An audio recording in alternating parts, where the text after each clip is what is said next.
Hej, mit navn er Anna, og jeg er 17 år gammel.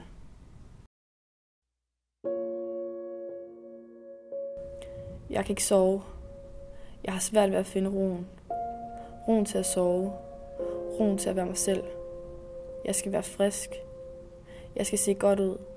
Tankerne kører rundt. De forfølger mig. De vil ikke slippe mig. Jeg skal sove. Jeg skal sove nu. Jeg har tykke lår. Jeg har en lille røv. En tyk mave. Jeg vil gerne se godt ud, men det kan jeg ikke. Det er håbløst.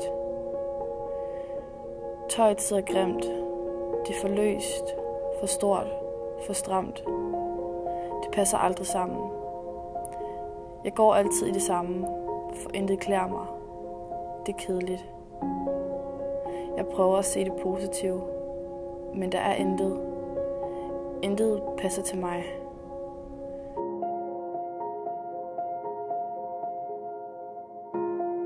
Jeg spiser mit første måltid klokken 7, og så spiser jeg klokken 10, så klokken 12, klokken 14 og klokken 16. Det er vigtigt at spise samme tid hver dag. Jeg skal have den rigtige kost. Men jeg skal ikke spise for meget. Jeg spiser ca. 75 gram morgenmad, 85 gram middagsmad, 80 gram aftensmad. Popcorn. Jeg spiser ikke efter kl. 18, ellers går det galt. Mørk chokolade. Jeg spiser hverken gluten eller laktose. Jeg spiser heller ikke kød, heller ikke fisk. Smør og ost er usundt. Jeg spiser heller ikke kartofler, jordbær, aubergine. Det giver allergi. Jeg drikker kun vand og mælk. Sodavand, kaffe og alkohol ødelægger min krop. Om mandagen træner jeg fra 15 til 17. Og om tirsdagen og onsdagen træner jeg fra 17:30 til 20. Torsdag og fredag fra 15:30 til 18. I weekenderne 12 til 14:20. Jeg vil helst træne i det gode vejr, for så får jeg C-vitamin. Jeg bruger meget af min fritid på at træne. Min kost indeholder mange proteiner. Proteiner får jeg fra kikærter og bønner. Proteiner er vigtige for træningen. Jeg får altid en god følelse efter træning. Følelsen er at løbe og er at være sund. Jeg træner for at holde mig i gang. Jeg skal nå mine mål. Jeg vejer 55 kilo, og jeg skal ned på 50. Jeg har trænet i flere år, men min krop står stille. Jeg kommer ingen vegne.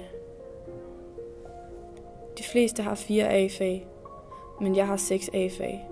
Det kan godt være hårdt, men hvis andre kan jeg også. Jeg er næsten ikke sammen med veninder mere, og jeg ser dem ikke så tit. Jeg er ensom. Jeg vil have 10 eller 12, så derfor læser jeg lektier hver dag. Men det giver bagslag, og som om alt bare flakker rundt. Det er ikke godt nok. Jeg er ikke god nok. Alt skal være perfekt. Jeg kan ikke mere. De fleste har 4 A-fag, men jeg har 6 A-fag. Og jeg er 17 år gammel. Det kan godt være hårdt. Jeg spiser mit første måltid. Hvis andre kan jeg også. Og så spiser jeg klokken 10. Jeg er næsten ikke sammen med veninder mere. Og jeg ser dem ikke så tit.